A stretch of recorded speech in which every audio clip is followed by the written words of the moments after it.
Welcome everybody to Started from the Bottle Volume 2 with the three ladies we have here on screen. We've got Bethany Kehdy from Taste Lebanon, Nabila Rahhal from Executive Magazine, Maysoon Sleiman from The Sage Parlor.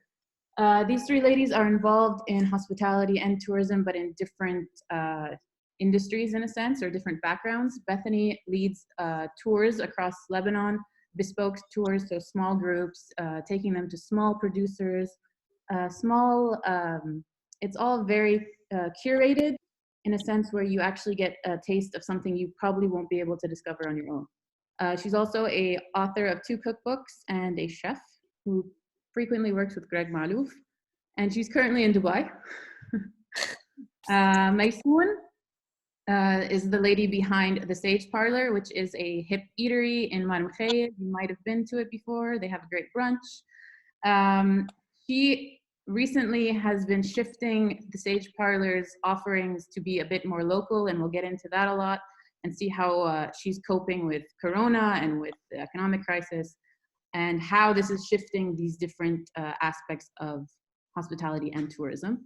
And Nabila is a journalist at Executive Magazine, and she covers the hospitality sector, and she talks a lot about wine as well. There's a lot of great articles that Nabila has written on the sector and on that whole world, since it's definitely a big part of what brings money into Lebanon and what a lot of businesses are involved in. So actually, I want to start with Nabila, because I think she can give us a bit of a background as to where the country was, let's say, in the summer, and then what happened till today, or maybe even further before that. Like, it didn't start in the summer. It's been kind of on for a while. That's the thing. Yeah, so maybe just give us a overarching where we were and what's led to where we're at today. Coronavirus, just the cherry on top. Yeah. And even like the Thawra is, and the things were building up a long time before that. I started working with Executive in 2012. And for our end of year issue, we talked to stakeholders in different sectors just to get their like impressions of the year, every year, towards the end. So every November, I sit with hotel operators, restaurant operators, F&B sector, and I cover food as well and retail. And it's always been like some good news. I'm not gonna say everything's bad, but there's always been like challenges and problems we're dealing with. I mean, I said like especially the hospitality and tourism sector are like, they've been through tests of fire. They always come back strong, but we've passed through a lot. And starting with the war on Syria, it cut off travel through land. So we lost a lot of tourists because of that. Moving on to like the blocking of GCC nationals, the travel advisories. So we lost a big tourism. Anyway, like every year there was something going on. And so this whole thing didn't come out of the blue. So it's been building up year after year. Some years were better than others, but in general, we've been battling yeah. decades. Yeah. What's the most common roadblock, you think, beyond the ones that are maybe external that also affect us, but internally, what's the thing that doesn't seem to really go away? Okay, so there's 2 things. Like one thing is we haven't really developed sectors other than the hospitality and tourism and services sectors. So those are really good, but like now when we're in this Corona crisis, and even before the economic crisis, when it became harder to import things, our agriculture sector is not strong enough for us to be self-sufficient when it comes to our food needs. So that's one major problem, is that while we're developed in like services and tourism and those kinds of sectors, when those get in trouble, we don't have anything else to stand on. And for the hospitality sector specifically, I think what I was told is that there was too much competition towards like starting 2017, I guess. And then in terms of cost, like there was an increase in taxes in 2019, 2018, something like that. And supplies became more expensive. Like there was an increase on imported items, several kinds of imported items that went into their cost, raising it higher. And with the competition, like too many venues competing on the same number of people whose purchasing power was also going lower, things were building up. So when October came around and the Thawra started and things closed down, and now with Corona, it's only going down for now. Exacerbating it already. So Yeah. I guess we could go with the first question that was in the quiz. In Lebanon, how much of what we eat is imported? And the correct answer is 85%. Yes. Oh my God. Wow. So that's actually much Well, I scarier. knew it was high. I didn't know it was that high. Yeah. Yes. And we're actually only self-sufficient, and it's one of the questions, right? Yeah. Fruits and vegetables. Yeah. Like certain kinds of fruits and vegetables. Yeah. And even those, the seeds for those are imported. Yes. I was So- going to mention hummus, for example. You think is going to be local, something that basic. You go بدي بلدي بدي حمص بلدي بيطلع يا هندي يا Mexican يا Turkey. Turkish. Yeah, A lot from Turkey, seeds across and so many product lines, most of the elements that come to play to create something local are still imported. So the raw materials that you need to create some kind of local line of, cereals or whatnot, we don't have them. Like even Lebanon, you would think Lebanon, it's Lebanese, Lebanon. The feed for the cows or whatever animal you're gonna use for the Lebanon is imported as well. Yep. So, but I think that now people are more aware of this, and there's more initiatives that are wanting to like either develop local seeds that can be used without importing, or like make animal feed, produce animal feed. There's more awareness of like that they need to be more self-sufficient when it comes to one food. that AUB I think has just launched. My sister was telling me about it recently. Yes. Adi Ardak. Yes, exactly. Yeah. And then I think definitely on the back of Thawra, thank God, one of the biggest things is definitely looking into Baladi for the sustainable reasons. So yes, unfortunately, I think we would have probably really moved fast with that if it wasn't for Corona as well. So I think that people, Lebanese people are used to doing things on a micro level anyway without government support. So it's not like exactly that was going to stop us. On that note, I want to go to Maysoon to talk about the initiative that she shifted in the Sage Parlor, going from more imported wines, for example, to more local wines, and then you kind of expanded what you were offering there once the uprising started, getting heated. Can you tell us more about how that happened and why you decided to do that, and has it been working?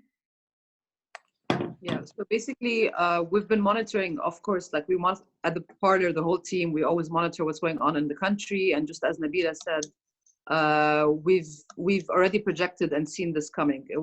I'm surprised this didn't happen in 2018, albeit our economic crash, or albeit the Thawra itself and the revolution and people actually going to the streets to object to the state that we're in the country.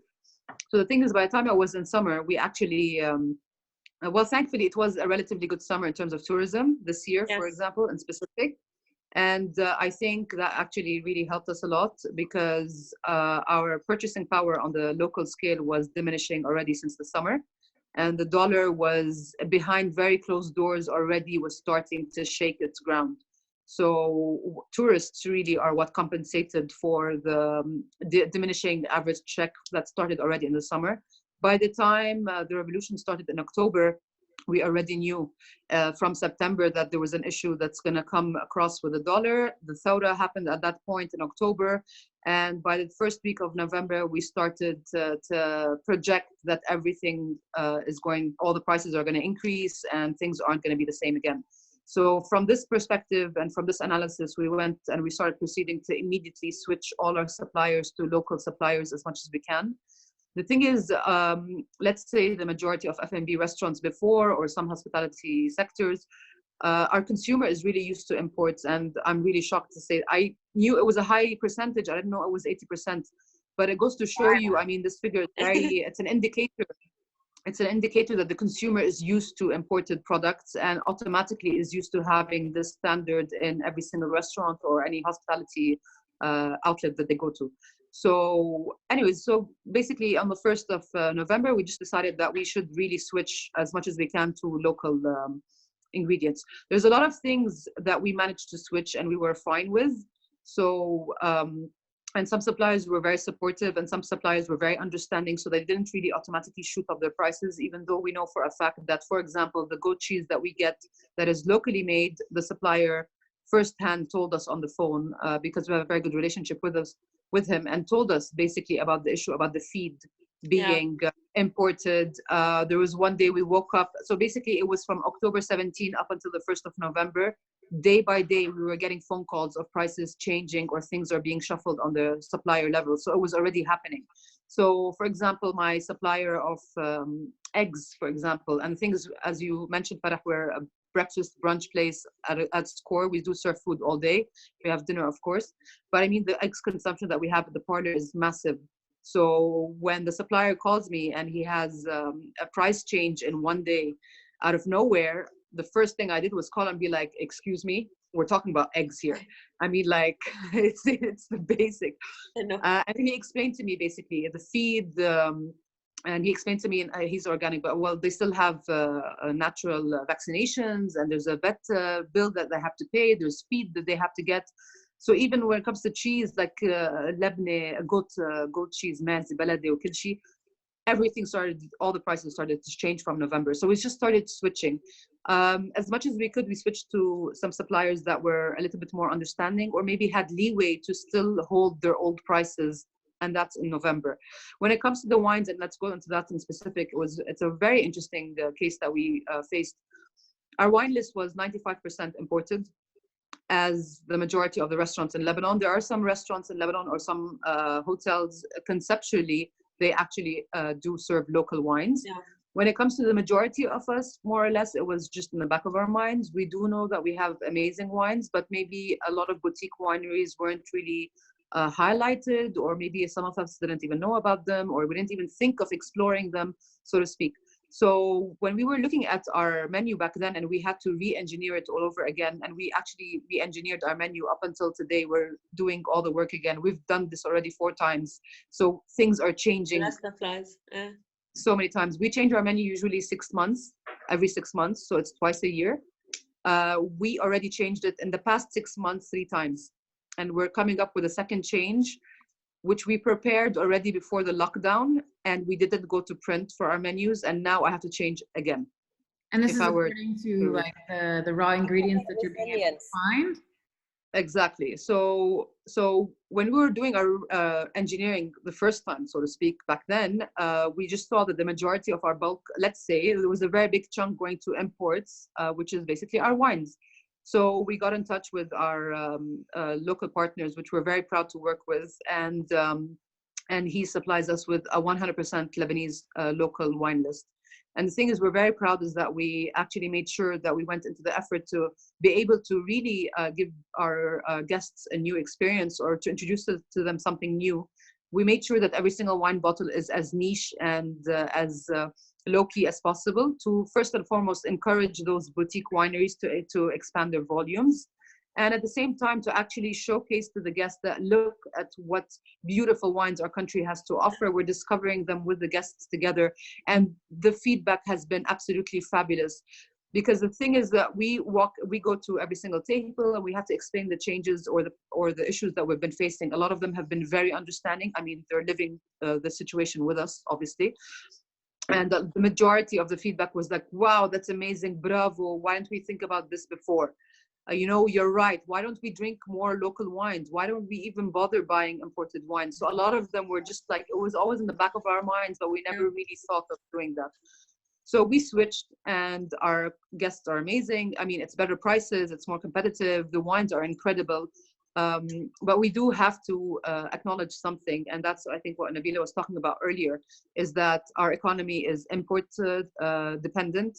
And even, for example, wineries, they need to still purchase their glass bottles from outside the country, because we don't have glass manufacturing in Lebanon. Even the jars that we usually pack our pantry items, like nut butters, makdous, olive tapenades, are all imported. So we're having difficulty even sourcing packaging, for example. And I'm sure also wineries, back to that, they're also having difficulty. They still have to buy in dollars from outside the country, and the liquid is the only thing that's 100% Lebanese. Yep. So, but the good. Go ahead. Yes, sure. The positive thing for them, at least prior to Corona, is that they export. And whoever is able to export can get fresh money into the country to pay their suppliers in dollars. So it was actually like a silver lining for the industry, I guess, that they could be able to export. Now after Corona, I guess they can go back to that. But right now, yeah. I mean, yeah, that's exactly part of the question. So I just wanted to wrap up on the couple of changes that we even did. So for example, even when it comes to switching, unfortunately, local suppliers, even local water, for example, any supplier that was billing me in dollars, I switched him to somebody that would bill me in Lebanese immediately. Even though a lot of them called me personally and told me, they're like, no, we're still at 15.15, it's the same. We're not going to change our dollar value or anything of that sort. I'm like, you know what? I don't want to see a dollar sign anymore on any invoice. So switching to Lebanese billings as well in that sense. Another interesting thing that we found out through our through basically networking and coming and creating this community around the hospitality industry is that I was very lucky enough to be introduced during a workshop to somebody who actually introduced fresh sparkling machine. So basically you can sparkle anything at home. I don't want to say the international name. You all know what it is. There's a local one. I'm very happy that we do have a local option here. And because of this machine, we actually purchased it and we stopped serving imported sparkling water. So we only serve imported sparkling water on the small size because the machine actually does for you a liter or maybe 800 milliliters. So you can't really give a guest like one glass. So you have to serve him the whole bottle. But at least in that sense, I mean, like we only buy now a small sparkling imported just for single serve. But when it comes to our sparkling water that has to go on the table for a group of 4 people, we freshly sparkle it on the spot. Immediately our waste of glass bottles decreased. So trips going and coming to the trash deposit actually decreased, sorry. We're saving the environment, less glass waste.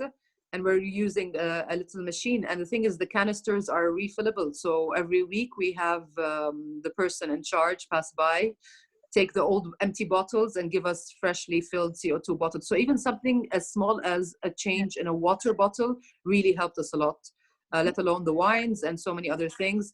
And the last thing I want to tap onto actually is, for example, local spirits. So we now proudly serve local vodka, we serve local gin. We have like actually 2-3 kinds of local gins and they're actually beautifully done. Of course, Ara really pushing local spirits and local take on things. And this have been very well received by all our guests starting November up until we had to close for the coronavirus.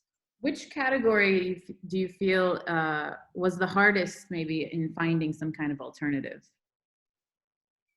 I mean, there's always going to have some special ingredients, and I think Bethany can be able to chime in on that. I mean, like French cheeses, there's no way out of it. Cold cuts, things like that.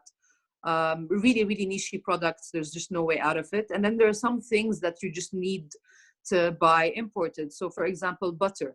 I mean, you don't understand the amount of hollandaise sauce that we make at the parlor, and you don't understand how much butter we need to buy. And we tried to find alternatives, but really you just can't make a good hollandaise with just any low grade butter. You just need to make sure that you get the proper ingredients. So at this point, your hollandaise is, it's a core item. So you just can't mess up that recipe, and you just can't mess up your hollandaise for a Benedict, knowing that we're one of the only places in all of Lebanon that serves a 100% customizable Benedict. So I just can't ruin it with a bad hollandaise. So for example, that's butter for you. We just can't find something else. We just have to buy the same quality because everything's going to change. So this is just things like that.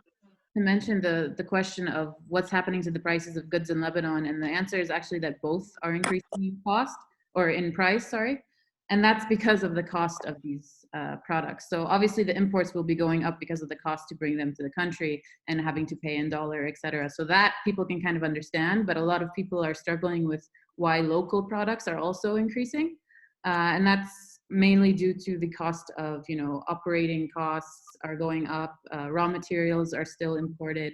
So all of that still adds to a raising price tag on these items, even if they're technically locally made. So I think that's something that a lot of people forget when you're looking at something, you're thinking local should mean cheaper. Why is it also climbing? But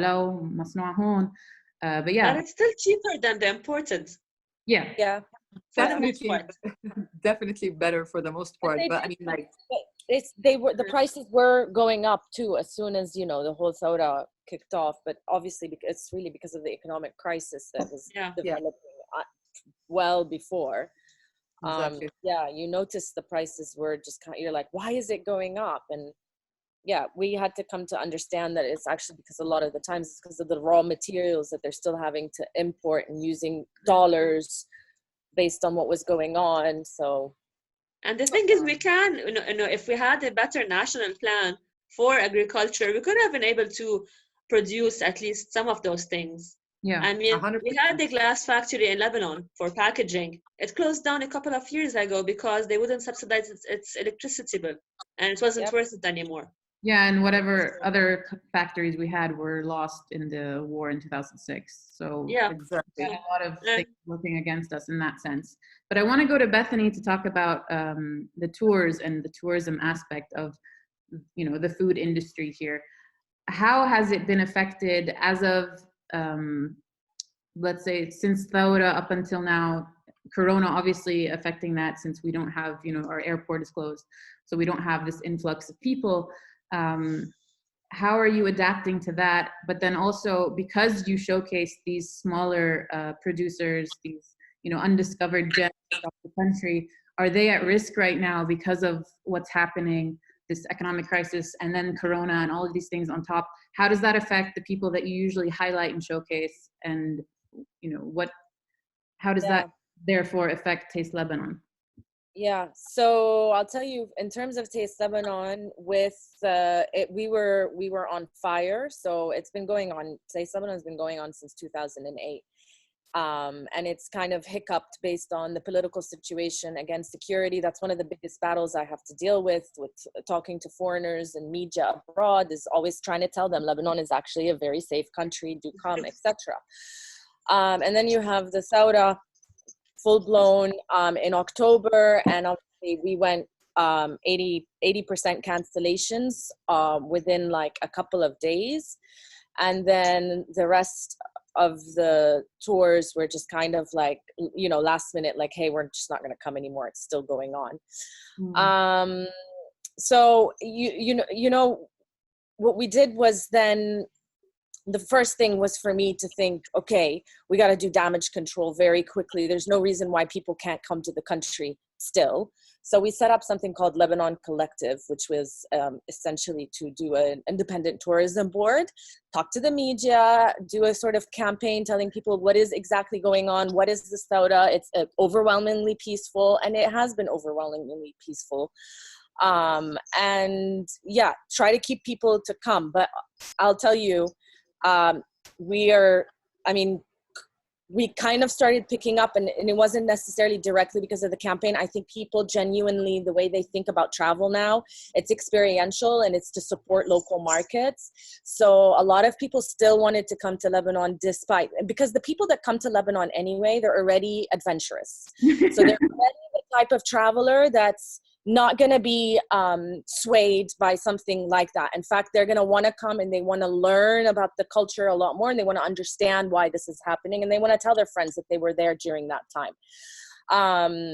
So we did start to kind of see like a pickup in the tourism. Again, all of our focus is foreign markets, so it's mainly Americans, would you believe it?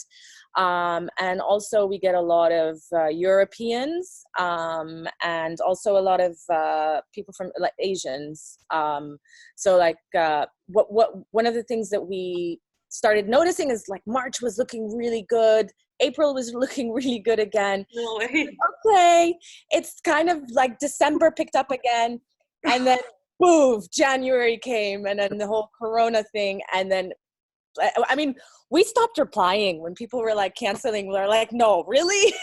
We're like, we gave, and I'll be very honest with you. I don't want to say I've been defeatist, but I've had a number of projects fall through in the last year. So I was working on a restaurant concept for Beirut that was focused completely on Baladi. This is pre-Thawra, where we were going to showcase all the local ingredients. You know, we have a farm in the mountains, And I grew up eating very much, my dad is very much like hyper local, and everything needs to be local, وبلدي وعلى الأصول, all of this. So I'm very much influenced by that, and I wanted to do that, and I wanted to bring it to Beirut in a very modern and sophisticated way and all of that.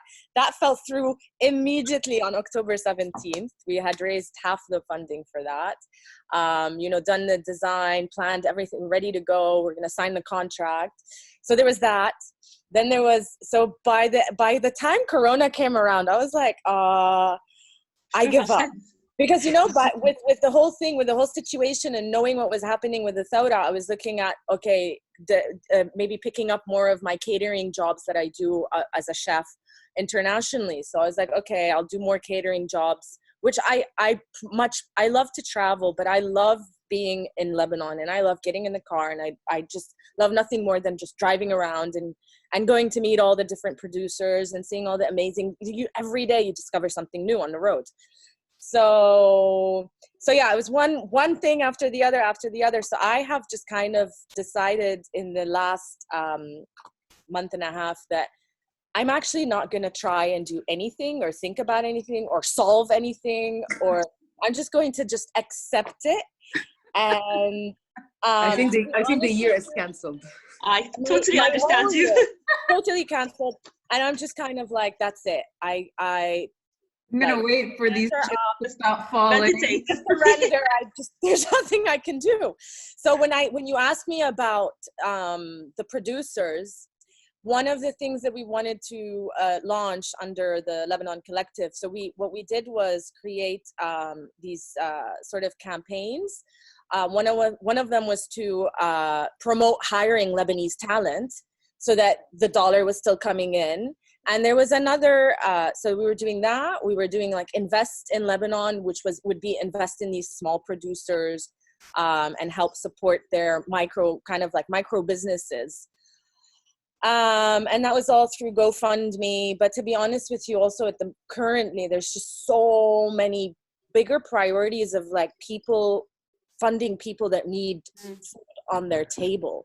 And there's so many GoFundMes, and there's just so much stuff going on that it's really kind of hard to get through all of that noise and the priority of where people really want to be putting their money, and they want to be feeding families right now. And that's very much fair enough. But you can actually do that too.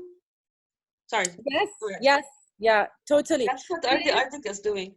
But it's affected them. I mean, the Thawra was one thing, but now Corona is it's completely out of anybody's hands. With the Thawra, at least you still had a glimmer of hope. You could still, things were in you had control. You definitely still had a sense of control. Now you have no sense of control. The virus is control, and you don't know between today and tomorrow what any local government is going to decide, or however overnight things are changing. I mean, I remember when this was kicking off in February, I was like glued to the news, and then I stopped after that because it was taking its toll on me. But you were just kind of like, by the second, something was just kind of developing, and anything that you thought was completely absurd and would never happen would just happen. So it's really, there was this talk show host who had said something like, I forgot which one was meant. I think it was Hassan Minaj, and he was talking about compassion fatigue. Say that again? Compassion fatigue. So when there are so many causes and so many things and so many people in need and so many places that you need to donate time or energy or money, you get almost kind of overwhelmed with feeling like, how can we sustain this? Where is my investment going to be the most effective? How many people can I help if I put it here? Is this worth it, or is this more important? And I think a lot of people are struggling with knowing where they can contribute and where it can actually make an impact, especially because we're all suffering from like distrust. Like nobody trusts the system, nobody trusts each other almost. Like especially here. So like we have that ingrained in us as is, and now it's worse. But let's try to switch this to a bit more of a positive outlook and try where can we? Where do I think tourism is headed? For example, like in Lebanon, I think tourism across the board Yeah, keep going. is on a standstill. But I think definitely when things open up, when is the big key word here. When people, I think, will definitely, like, I mean, today is a prime example in Dubai. You would have thought that wouldn't happen, but it did. You know, they opened up the pubs and all of a sudden the queues are there and everyone's like jumping to get into the pub. So I think people will definitely do that for travel. I think it will happen. So, and I think we're going to be competing with a lot of other countries that are also, again, very dependent on tourism, and they're going to have bigger dollar budgets. They're going to have more organized, they're not going to, they have more organized. And they're going to be really kind of hyper-focused on getting all of that attention and getting as much tourism into their country. So we're going to have to compete with that. So this is stuff I've been thinking about a lot. You know, what is it gonna look like? I am not doing anything, to be honest with you now. Like I've got ideas of like different things that we could probably be doing now, in terms of like mapping, in terms of DMO, destination management, and local areas, stuff that you could be doing now because of the situation, which wouldn't have been a priority if you were looking at tourism pre-corona, because you would be still looking at getting as much tourism as you can in, and that would be like a second or third priority. But it flips it for you. But I think there is definitely an opportunity right now to organize locally, to educate locally, to kind of create a lot of help and support a lot of the micro brands that can develop, so that when we're ready to open, we have some sort of really strong strategy and some budgets set aside. So I don't know how much we can really depend on the government, even the current government. So but you've never done that. Exactly. No, never. So that hasn't changed for us. But does that help if we're trying to think about how to move forward as far as like, you know, developing the availability of raw materials locally? We do need some kind of governmental. In that sense, yes, but not for tourism. But you always do need the national plan. Look, marketing, I think it can be with the private sector, maybe a collaboration. Look, marketing, because of social media, and actually because, you know, like in the old days, let's say like 5 years ago, print media would have been way more important than social media. And the issue, I'll tell you from having run a number of press trips around Lebanon, the issue with print media is you bring them and then the article is supposed to go out in 6 months, and sometimes it doesn't even go out in 6 months because some bomb went off like in another country, and all of a sudden the New York Times decides that they want to hold on publishing the piece, and then you wait another 6 months and there you go. So in fact, this is what a government would have normally depended on is print, is sort of getting in on in CNN, stuff like that. But actually like more modern, fun, and actually a lot of progressive governments are doing online campaigns that don't necessarily have to be very big on budget, but they're very effective in communicating and capturing the audience's attention in, you know, in quirky ways. And I think you can do that. You can still do that. But when the time comes, we're going to be competing with Paris. We're going to be competing with Australia. We're going to be competing with a lot of big tourism industries. If let's say we put Corona aside, because we're starting to get to the point where eventually we will start to reopen and things will, we're going to enter our new normal. I don't want to say we're going to go back to the way things were immediately. I think it's going to take a while to gradually return to some kind of semblance of what we were. Let's say, putting that aside, what are we going to be looking at once things are open again, since the economic crisis is still very there? And how do we move forward, at least on an individual level? Like, I mean, as in us here, let's be realistic. What are the things that we can do in our respective, professions, and we all have our own networks. What is a way that everybody can work together to somehow move forward? I think in terms of like from my standpoint, the way I see myself kind of going is planning. That's really kind of, there's nothing tangible that you can do now. You can't bring people in. So it's a lot of planning, a lot of forward thinking and planning. And I think just good news sharing, just kind of reminding people that Lebanon is, a great country. There's all these great things. So when the time is right, this is all going to be here waiting for you. And hopefully, we're all kind of working towards bettering, look at what's happened with Parlor. So you've done a lot of progress towards integrating local products and bringing in the local heritage. So that's a bonus and that's a benefit. Like for me, I would totally recommend people go now because they can get, they can have some wine, Lebanese wines, and they can have that Lebanese experience. So stuff like that, I think, is going to be a positive as well. Definitely. I have to say, I mean, like when we did all those changes, I have to really admit to you all and everybody that's going to watch this, I was beating myself up because the whole time I was just like, I can't believe I did not think about this sooner. And I'm sure many restaurateurs probably thought the same thing. Yeah. And just thought to themselves, I'm like, what? We have all this abundance. And I call it, and I use the word abundance for a reason. We have all this abundance in this country.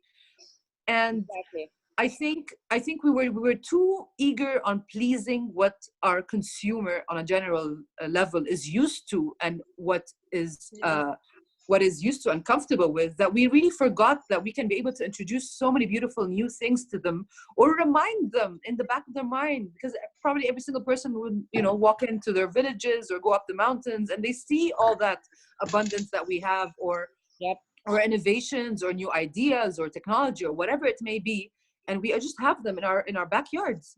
It takes a bit of a crisis for us to wake up. I'm very happy, and I think I'm very confident to say that we have woken up as a people, let's say. I don't know, Farah, you have a question for me now, but I would like to answer your question earlier moving forward. Go ahead. If you wanted to say something, yeah. No, I was going to say,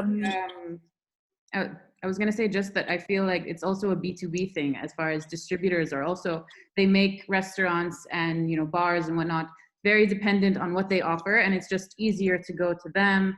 They have maybe better pricing, better discounts, it's just one less headache. So it is definitely harder for a business to go local, as far as just like keeping in touch with multiple different suppliers. Working with smaller, supply chains is a lot more complicated because they can't, maybe they can't do whatever you can on your schedule. So you really do have to put effort. So to be fair, I have to give you credit for doing that. Like, I know that from my job as well, is that when you go smaller, it's not as easy as working with the bigger guys that control the distribution. You're 100% right. You're 100% right, because I can just really say something, and I have to give a shout out to my manager. She has been working her butt off.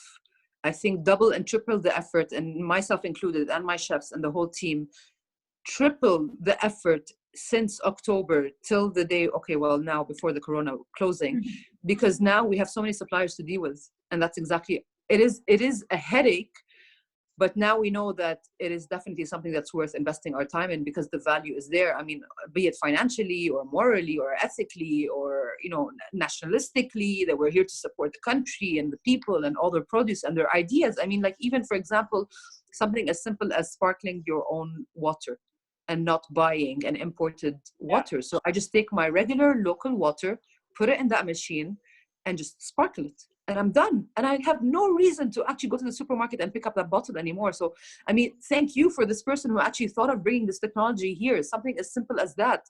So definitely now, if I want to go back to that question that you asked earlier, moving forward, yes, definitely, like Bethany is saying, it's planning. I have plan D and E set. I don't know what the future is going to hold. I have to say, it's very difficult planning forward. I have different scenarios rolled out. I don't know which one I'm going to have to tap on to. I have the worst case scenarios already set, because I can't We're in a situation that's really tough. And everything that we're doing now is just short term. So we're on standby. I just have to say something that, I mean, like the restaurants that are still delivering in Lebanon are having a huge difficulty. So even if they're shut down, delivering has been a nightmare. Cost of goods are increasing. Suppliers are also yelling and screaming, because I have to say something. Suppliers are also in a very tough pickle. They have to import. They need to get the dollars, and they don't have dollars. I mean, like, I can't keep on being aggressive with this. Okay, but I'm a bit frustrated. I can't lie. It was really tough because they had a few like wrong moves here and there, tried to, take advantage of whatever situation we're in. Some of them basically have been really supportive and helpful, but they are in a tough pickle. They just do not have the money to be able to bring those imports, and that's why the prices are going up. And we are already in this, not to say inflation, it's a stagflation. It's an extreme shit show. Sorry, excuse my French. So basically, in the short-term period, people who are delivering now are still struggling. We don't have that many orders. People are scared to even order out, by the way, because is it better than the places that are closed? I'm just wondering, like, compared to a pub or a bar that's completely shut down. There are some restaurants that we at the Sage Parlor shut down our menu. We are not delivering food. We're not delivering food because due to so many reasons, and I'll tell you those reasons, and I'm sure I probably am echoing a lot of other restaurateurs who have the same problem. So for example, we're not delivering because of the cost of goods. The first couple of weeks from the Corona shutdown, the banks were closed. So, and the thing is, since the Thawra, all our suppliers switched to cash payments only. So then I can't go to the bank to get out my cash. And even if the bank calls you and tells you, okay, you can pull out from the ATM, I don't know how many limits per day, and then what? You don't have this, your cash flow already is tight and squeezed as it is. People who are ordering food, for sure, there's a drop in the number of orders and delivery, for sure, because we tried it for a couple of days and then we were like, you know what? Let's just stop. The number of orders dropped down, and then the people who are ordering through delivery aggregators, and they're paying online directly. So the money goes from a credit card transaction into the bank. You cannot go to the bank to bring the money out to pay your supplier. And then there's, of course, let's say if your landlord was a very nice guy and he decided not to charge rent for you during this period. And I have some solutions that we're going to talk about, Farah, later on. So let's say you don't have to think about rent, or let's say you're going to bear the cost of electricity and water. So you still have to pay your team, your salaries. The team are still there. So at the end of the day, how many orders are you going to make per day to be able to just barely cover those costs? And at the same time, let's say I bought all my ingredients for 5 orders of salads today, and I did not sell them. I throw the food in the bin. It's fresh produce. So you have an enormous amount of waste, a cash problem, a dollar problem, and then people are just scared. They're not delivering as much as before. And at the same time, we all know everybody's purchasing power is on the low. Some people have been on half salaries. Some people are on no salaries. So then anybody that has any little money left, they're going to the grocery to buy their food, and they're cooking at home. I mean, when today we know that the price of a bag of lentils is now at 7 thou, how is this person going to go and pick up the phone and order some food home? He's going to barely buy the bag of lentils and do amjaddara bil bayt at home and just feed his family. So now, more and more, we're seeing this as we are becoming a luxury that people probably cannot afford, and we are barely being able to cover our costs. So on a short-term period right now, we have challenges in that sense. And those are due to all those factors. We decided at the Sage Parlor to shut down completely, take a break, recharge, and figure out how this period of time is going to roll out so we can know how to relaunch as well. And there's also safety measures and everything. And at the same time, as a managing partner, I am going to put my staff's health and priority. So I am worried about them. I mean, like, they're going to go and come to work every single day. And then if something would happen to them, what would I do? I wouldn't ever forgive myself for putting them in such danger. Knowing that in Lebanon, we're much far better off than other countries around the world, thank God. But still, it's always a risk. Yeah. And then the risk for, like the delivery driver getting in touch with one of my team members. So, I mean, like, the whole thing is just like a bit of a nightmare. So what we're opting out to do now is that we're only now delivering 3 times a week, and we're delivering pantry items. So we're doing frozen goods, frozen bagels, frozen, all our signature pantry items that we usually serve at the parlor, which are freshly made. They're flash frozen to ensure its freshness. And then all our guests can be able to heat them in the oven and have like we're trying to bring the restaurant experience to their homes. Not to say the full restaurant experience, but just at least part of it. And we're only doing that 3 days a week. There are other restaurants that are doing some things right now, which are really amazing. And I salute them for doing that. And I give them all the good luck to do that. They're sending boxes so that people can be able to cook their own food at home with the recipe cards from the restaurant. That's really also incredible. And I think that's a great idea. For us, it didn't really work out due to all the factors that we thought about, and we thought it was better to take a break. But I mean, like, really good on them for doing that. Moving forward, how would we get out of this? It's all speculation right now. I don't think I have that's why I was telling you earlier, is that like Bethany, I have different plans and different scenarios rolled out. I just don't know which one I'm going to activate, because it all depends on the dollars. It all depends on how fast can we be able to reopen our restaurants or hotels or Nice. And the thing is another reason, for example, is for me to minimize our costs right now in the shutdown, is that everybody who has a bit of some savings in the banks would rather save them for when we need to reopen later on, rather than spend it all now, knowing that we're on completely shut down. And it's really not really, we're barely breaking even. Some people are not breaking even at all. So this is basically a sum up of how I'm feeling about what's going on. It's all Nabila, up in the air. I wanted to go back to you though, because you have a couple of new pieces in the latest issue of Executive about our food security, and you spoke to a couple of our local producers. So I wanted to get your take on, where things are at right now with all of these different sources, from dairy to grains to So right now, like we said, like, because every product we can think of has at least one raw material that's being imported, so they're not in a very good place right now because of they need to import. But if you think about it, like they're one positive thing is that there is a recognition among everyone that we need to have more local production. So even among the producers I talked to, the agro-industrialists, like they were saying that yes, we should come up with plans to produce our own animal feed. It's not that hard to do. Or we should come up with our plans to have local varieties of seeds. That way we can plant our own potatoes year after year without having to resort to importing seeds or whatever. Open a glass factory to have bottles for wine. Or so there is a sense of, I wouldn't call it hope, but there is like determination that this is the new reality we're in, and it doesn't have to be like the end of the world. We can adapt, and it does need a national plan, but I think even at the national level, there is more awareness of the importance of these sectors. So maybe with a bit more support, they can move forward. People need to grasp that these plans, or at least these ambitions, are not things that are going to happen in 1 year. I think Of course. once we realize, that if we need to open factories or we need to start producing our own raw materials, these are projects that take a minimum of 5 to 10 years just to really get off the ground.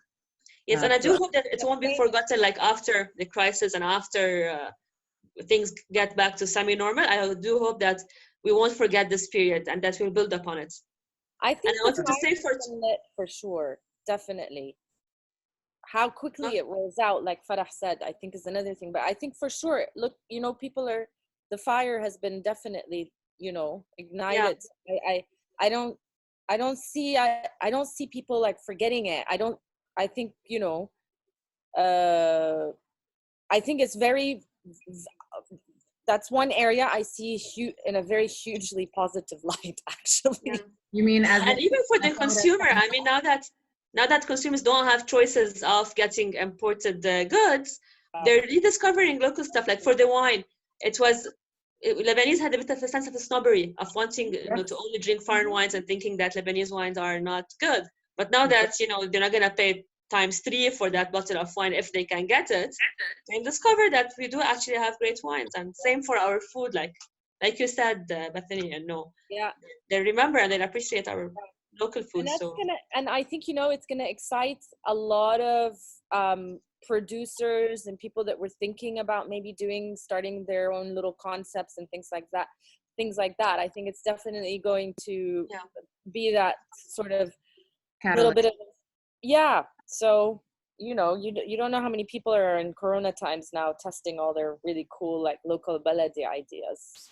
So. Yeah, I think it's been a forced necessity now, is like, not to say that, you know, everyone is sitting here being productive during this time. A lot of people are overwhelmed by it and don't really know how to process when you have no idea what's waiting for you once the doors are open again. But it is, definitely, like, right now, given that people are losing their jobs or the salaries they have are now worth half or less than what they were before, you know, I think everyone is now re-questioning, what kind of job am I supposed to be doing moving forward? What kind of industry should I be in? Maybe this job. I'll be honest, I've asked myself that question. I've asked you know, just to be very, like, exactly out there. It's hit everyone. You think you've spent this time building a career, doing all these things, and all of a sudden you're like, oh my God, is the industry dead? Like, what's gonna happen? And it is, you know, I'm a person that finds opportunity in challenges. That's how I've gotten to where I am. You know, I've always looked at the opportunity in anything. And I have been completely just kind of like, what is going on now? What is, like, how do you even, it is very overwhelming. And I can't plan for anything. There's a couple of rounds after each other, so. Yeah. I mean, us as Lebanese are bombarded. I mean, we are bombarded. I mean, fantastic mental health. I have to say, how we survive all of these all the time. Like, it's just like one thing after the other. It's like, oh my God, not again. Well, I don't know. That could be argued that maybe we all have, like, issues because we have to deal with things so often. We're used to post-traumatic stress disorder. Like, we're just geared to constantly be in adaptation mode. Yes. Which is a strength, but it's also like, does it have to be this hard? Yes. This is exactly what I was telling my friend yesterday. I was just like, I'm so tired of just kind of feeling like I'm constantly up against a struggle. Like, why does it always gotta be a struggle? You know, and then you look at people that live in other countries, or how, you know, sometimes things are handled, you're like, oh, smooth sailing. Right now, everyone's struggling, though. That's a good thing. For the first time, when Corona hit, for the first time, I felt I did not have to explain myself anymore to my foreign friends. Like, look at my life. This is me. Like, I don't have to explain anything anymore to you. This is what it feels like. Welcome to the side. Yeah, welcome to the dark side. We've got like 10 minutes left. Actually, a bit less. But as a closing question, let's say, what do you think we should be focusing on most, and what are you concerned with most? Maybe the answer is the same. Yeah, it is actually. Do you want to go first? Yeah. Who? Who? Okay. Well, I mean, I'll go. If I would say, I'm gonna say something quite, like, holistic, spiritual. There's a lot of, like, I mean, if you open Instagram, everybody's like trying to, like, do something, be something, achieve something, and all of that. And I think it's just like, I think it's a really good time to just not try to do anything. I mean, that's definitely the stance I've taken. I've just been like, whatever, I am not going to get out of bed today. You know, because at the end of the day, they're really, when you do get out of bed, where are you going to go? What are you going to do? You know, some people are lucky, they still have a job. They still can work part-time from home, or they can work remotely.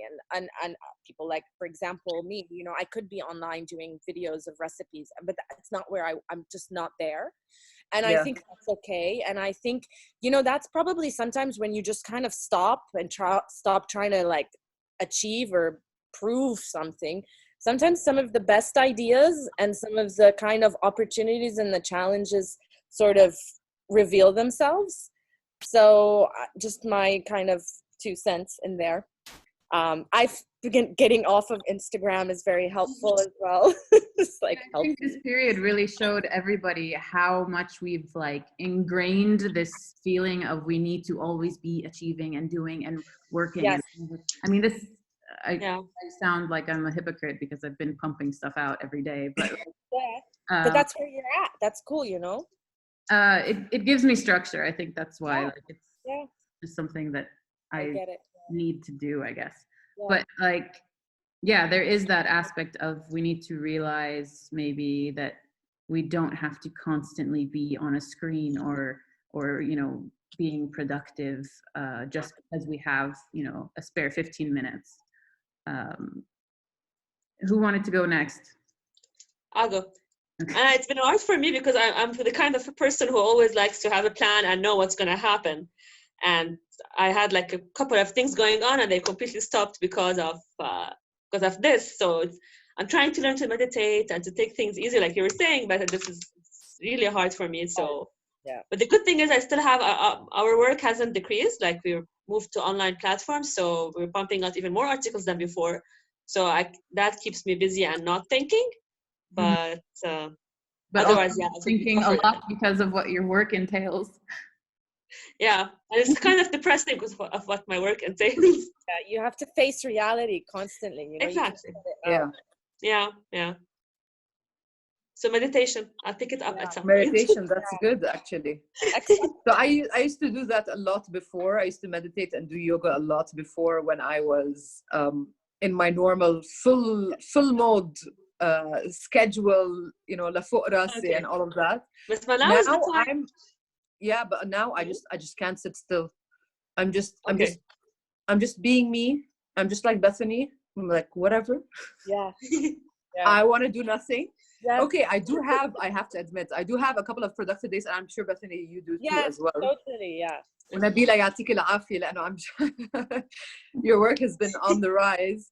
I do work. I try to. I've sort of created myself a little bit of a schedule, of a non-schedule, basically. I'd like to call it. So basically, 3 days a week, I'm working to deliver my pantry items. Keeps me busy, and during those 3 days, I'll be on my laptop. If I have any ideas, as Bethany said, just ideas randomly come, or me coming up with another plan or scenario that I need to, like, you know, like, if this happens, I can do this. If this happens, I can do that. So I do that 3 days a week. And then on the days that I'm allowed to drive, so everything is scheduled now since I have an odd car number. I go up to the mountains and I sit in the flowers with all my flowers in my garden and just spend time doing absolutely nothing. Every time I hear a bird chirp, I just go out and just follow the birds. And I think this is what have been keeping me a little. This has been keeping me a little bit sane, because I have to say I have really I have to admit I have bad days and I have good days. And my bad days, it's worry and concern about my team, about the brand that I've spent so much on, about all the blood, sweat, and tears that I've poured into the parlor, and not knowing if I'm going to ever be able to reopen it or not. And if I do reopen it, what is our new norm? As Farah said, how are we going to be able to experience dining out with this new norm that we need to figure out, which we're going to be most probably by the 18th of May, softing. By the way, my group has been on fire. They're all now sharing information, news as we speak, about what the phases are in Lebanon to roll out and ease up the lockdown. So nothing is really clear yet, but I would estimate by the 3rd week of May or 1st week of June, we'll be able to open up a little bit our restaurants and to start. So figuring out how to do that, would we be able to open, on what prices, on what dollars? So trust me when I say there are bad days. There are bad days of worry and anxiety and frustration and concern.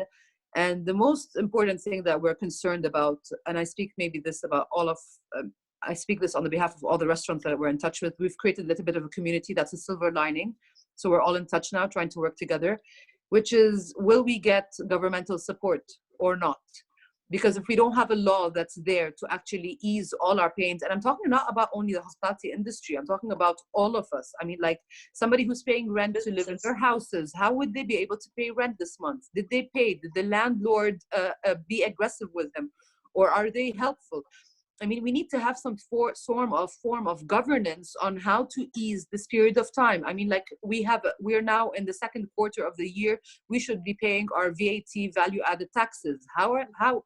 Okay, the businesses are closed, but how, in the name of God, am I gonna be able to pay my value added tax allowance for this quarter, knowing that there's absolutely nothing?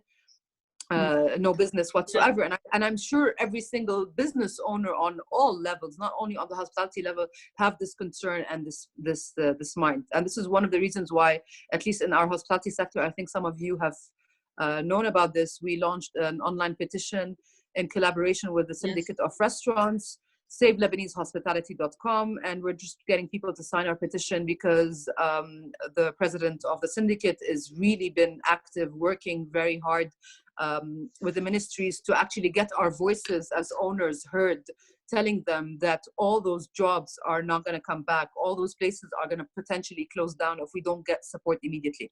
So this is how I'm spending my time: frustrated, anxious, worried. And one day I yell, one day I scream, one day I cry, and the other day I go up and sit in my garden and be like, where the hell was the throng? Exactly, right? So yeah, I want to say, like, it's hard to see that because when I follow you on Instagram, and whoever is into flowers, you should follow Maysoon, because her stories are like very soothing, because you're just like, oh, flowers, oh, look at what it looks like after 2 weeks of pressing, oh, look how pretty this one is. It's very like, it's very zen. So I think that's a good balance to have that kind of it's also like what you get, I think, when you escape the city is just 100%. kind of detaching from all the noise. Granted, right now things are quite quiet because of the curfew and everything, but it's nice to kind of detach from this really weird reality we're all in and recharge and go back to nature, go back to like al-asl and والبلدي. Exactly. Think local. Think local, exactly. I think that's a good concluding note. 100%. And I think on a global scale, actually, to end it, it is going to become quite localized for a lot of the various economies because of Corona. So it's not just a Lebanese issue any longer, that debuted because of the Thawra, but I think Corona really hammered it down for a lot of various economies, that local is the new black. I like that hashtag. Yeah. Trending. All right. So I would love it if you can send me your handle, because I tried looking for you, Maysoon, but I got someone else. I'll share all connected. Exactly. That would be cool. We'll follow each other and get in touch. cool. You'll check out the pressed flowers from this morning. Yeah, exactly. I'll be sending you pictures of flowers from the flower exchange. All right. Well, it was very nice. Thanks so much for having us, Sarah. Yes, thank you. That was fun. And keep going with the bait for Bacchus, because I'm loving all these. I'm loving what you're doing. So this is, for me, this is like really good contributions and, meaningful. Loving it. Meaningful. Thank you. All right, ladies. Yalla. Thank you for signing on, and thank you to everyone who tuned in and watched and maybe picked up a few new pieces of information and maybe got inspired from you three, because you guys are doing great things. Even if you feel like you're doing nothing, it's okay. Yeah, it is. It's okay. It's okay. Enjoy your evening, ladies. Bye-bye. Yes, same to you. Bye. Bye. Bye. Bye. Thank you. Bye.